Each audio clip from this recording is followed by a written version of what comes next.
औज़ुबिल्लाहिमिनश्शैतानिर्रजीम बिस्मिल्लाहिर्रहमानिर्रहीम। अस्सलाम वालेकुम। आप देख रहे हैं उर्दू एस्ट्रोलॉजी और मैं हूँ एस्ट्रोलॉजर अलमास यूनुस। मुझे बहुत सारे मैसेजेस रिसीव हुए कि जो इसराइल ने कतर पर हमला किया है, क्या मुझे इनमें नजूम की रोशनी में ये चीज़ें जंग की तरफ जाती हुई दिखाई देती हैं। तो चलें आज बढ़ते हैं अपनी इस वीडियो की तरफ। इसके साथ मुझे सब ने बताया कि आपकी ये एक प्रेडिक्शन तो ठीक हो गई, और जैसे ही इसराइल ने एक तरफ से हमला किया कतर पर, दूसरी तरफ से यमन पर हमला किया, तो उसमें मुझे काफ़ी मैसेजेस रिसीव हुए। तो बहुत शुक्रिया उन लोगों का जो है वीडियो को देखते हैं, प्रेडिक्शन को याद करते हैं, मुझे मैसेज करते हैं, बताते हैं, सराहते हैं मेरी इस एफर्ट को। आप सब लोगों का बहुत ज़्यादा शुक्रिया। और इसके साथ अब बढ़ेंगे हम अपनी वीडियो की तरफ। इससे पहले कि मैं अपनी वीडियो का आगाज़ करूं, जो लोग मेरे चैनल पर न्यू हैं सबसे पहले चैनल को सब्सक्राइब कर लें, बेल आइकन को प्रेस कर दें ताकि मेरी आने वाली वीडियोस के नोटिफिकेशन आप लोगों को रिसीव हो सकें। इसके अलावा अगर आप लोग भी अपना बर्थ चार्ट बनवाना चाहते हैं, स्क्रीन पर मेरे नंबर मौजूद है, इन पर मेरे से रब्ता कर सकते हैं। बहुत ही मुनासिब सी फीस के साथ मुकम्मल रहनुमाई दी जाती है। तो बढ़ते हैं अपनी आज की वीडियो की तरफ।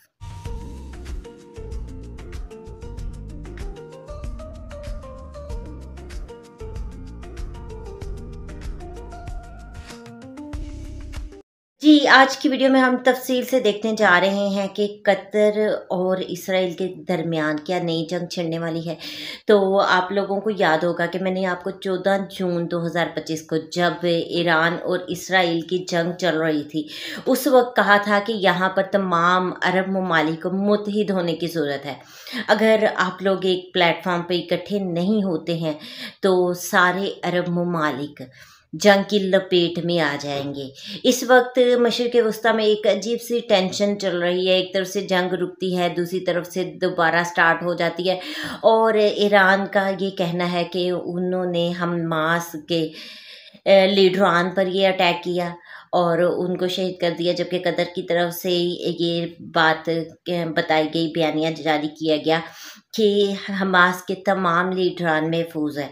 तो चलें इस वीडियो को इल्म नजूम की इस हमले को इल्म नजूम की रोज़ से देखते हैं कि ये हमला मुझे किस तरफ को दिखाई देता है। सबसे पहले स्क्रीन पर आपके पास चार्ट मौजूद है, देखें। सबसे बड़ी बात कि ये सेजिटेरियस असेंडेंट में हुआ है, और सेजिटेरियस असेंडेंट चूँकि डुअल राशि है, डुअल साइन है, और डुअल साइन में चीज़ें जो हैं वो फ्लक्चुएट कर जाती हैं, बहुत ज़्यादा फिक्स नहीं रहती है। अगर खुदा न खास्ता ये अटैक किसी फिक्स असेंडेंट में होता तो डेफिनेटली ये बात तूल पकड़नी थी और एक लंबी लड़ाई, लंबी जंग की तरफ जानी थी। लेकिन डुअल साइन में होने के बायस काफ़ी हद तक इसमें शिद्दत में कमी आ गई है। और चूँकि हम एक आम आवाम हैं और कोई भी ये नहीं चाहता कि जंगें हों और जंगों की वजह से नुकसान हो, जानी नुकसान होता है, माली नुकसान होता है, और टेंशन एक बन जाती है सब लोगों के लिए, पूरी उम्मत मुसलमान के लिए भी ये एक टेंशन की बात होनी थी अगर ये जंग तूल पकड़ती। लेकिन ये जंग बहुत तूल तो नहीं पकड़ती, पर उसके रिज़ल्ट हमें कुछ ना कुछ तो ज़रूर मिलेंगे।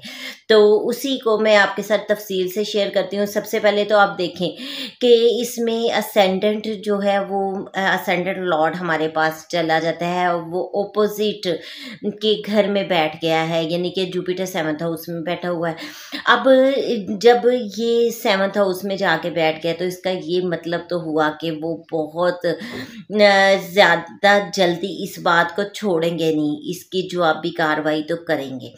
अब बात है कि इस कार्रवाई में नुकसान कितना होता है। 8th हाउस में वीनस है, तो वीनस इस चीज़ को शो कर रहा है कि इसमें बहुत बड़ा नुकसान नहीं है, क्योंकि एक वीनस एक सॉफ्ट प्लैनेट है जो चीज़ों को सॉफ्ट कर देता है। अगर हार्ड प्लैनेट इस जगह पर बैठ जाता तो नुकसान और ये बहुत ज़्यादा हो जाता है। लेकिन अब फिर भी एक सॉफ्ट प्लैनेट है तो वो कहीं ना कहीं इसमें शिद्दत में कमी लेकर आएगा, क्योंकि फोर्सेस जंगें इनके लिए हम जिस हाउस को देखते हैं वो अभी इस हालत में नहीं है कि जंगें वहाँ पर करें, ठीक है, लेकिन वो इस तरह की छोटी मोटी चीज़ों के बारे में उकसाता ज़रूर रहेगा।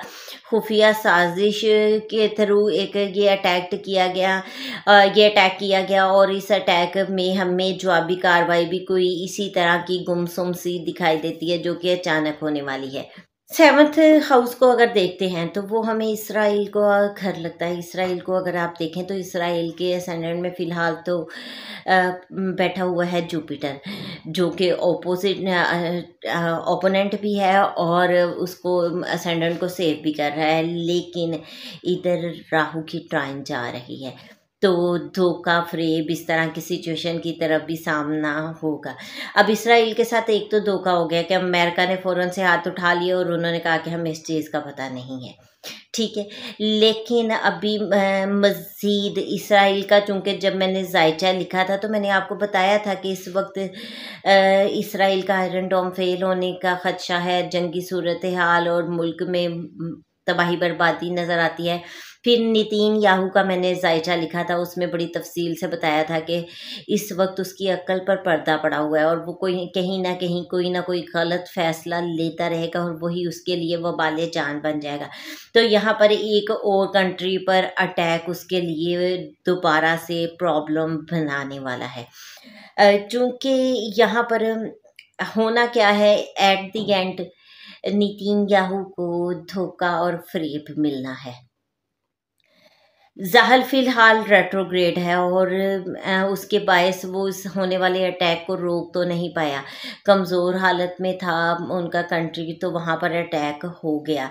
लेकिन यहाँ से बैठ के उसकी सरहदों, जंगी मामलात की घर पे नज़र पड़ रही है, तो इसमें और इस तरह की कोई जवाबी कार्रवाई तो डेफिनेट है, कोई ना कोई इस तरह का जवाब दिया जाएगा। अब वो जवाब किस फॉर्म में दिया जाएगा, मैंने आप लोगों के साथ फिर दोबारा बताती हूँ, प्रेडिक्शन शेयर की थी कि अगर अरब ममालिक इकट्ठे नहीं होते हैं तो दोबारा से जंग की लपेट में आ जाएंगे।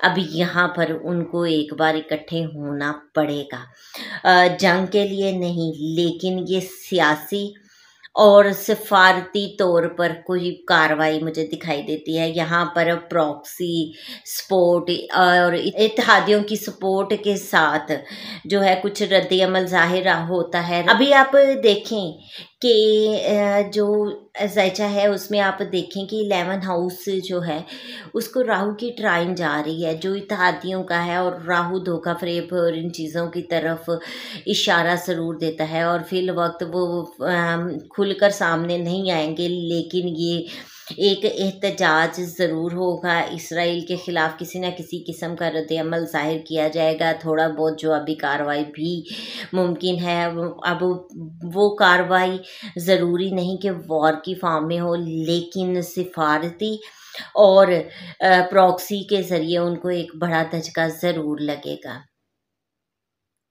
फ़िलहाल मुझे ये जंग तूल पकड़ती दिखाई नहीं देती है, लेकिन अगर सपोज़ कतर कुछ इसकी जवाबी कार्रवाई करता है तो उसमें भी उस वक्त के जायचे को भी देखा जाएगा और फिर बताया जाएगा कि अब कतर का नेक्स्ट लाइहा अमल क्या होगा। लेकिन फ़िलहाल जिस तरह से इसराइल ने अटैक किया है, कतर इस वक्त मुझे फौरी तौर पे कोई बड़ी कार्रवाई करता दिखाई नहीं देता, सिर्फ छोटी फॉर्म में एक जवाबी कार्रवाई की जाएगी और यहाँ पर अरब ममालिक को फिर इकट्ठा होना पड़ेगा।